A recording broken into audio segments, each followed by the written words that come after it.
መምህርት መስከረም አበራ እባላለሁ። የመጣሁት ከቃሊቲ ክፍለ ከተማ ከደራርቱ ትምህርት ቤት ነው።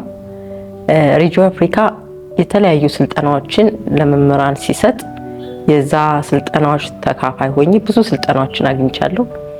ግን በህይወቴ ለውጥ ያመጣልኝና በጣም የተደሰትኩበት ዛሬ ላይ ደግሞ ትምህርት ቤት ላይ ወርጄው ስሰራው በጣም የተደመምኩበት ስልጠና ዶክተር ስለ ካውንስሊንግ የሰጠችውን ስልጠና ነው እና እዛ ስልጠና ላይ እንደ ሳምፕል ሞዴል ራሴ በፈቃደኝነት ራሴ ነበር የወጣሁትና ሳምፕል ሞዴል ኤግዛምፕል ሆኜ ስሰራ ብዙ ጊዜ ተሳሳትሽ መባልን አልወድም።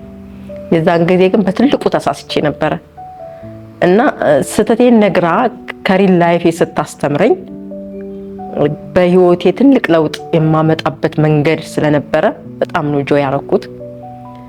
በተለይ በካውንስሊንግ ከሁሉም ነገር የሚቀድመው ማዳመጥ እንደሆነ ነግራኛለች።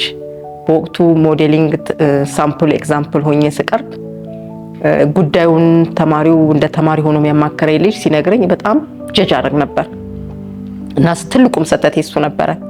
ግን ለካ ጀጅ ከማድረግ በፊት የሰውን ችግር በደንብ ማዳመጥ መፍትሄ አካል ሆነ እንኳን መፍትሄ መስጠት ባትችል ማዳመጡ ብቻ ለልጁ ረፍት እንደሚሰጥ እሷ ካሰለጠነችኝ በኋላ ተቋሚ ላይ ሄጄ ስተገብረው ልጆች ችግር ገጥሟቸው መተው ወደኔ ችግራቸውን ሲነግሩኝ ቁጭ ብዬ ሳዳምጥ በጣም በጣልቃ እንኳን ልገባ ስል ቸር አዳምጪን እንደኛ ሁኚ በእኛ ስሜት ውስጥ ግቢ።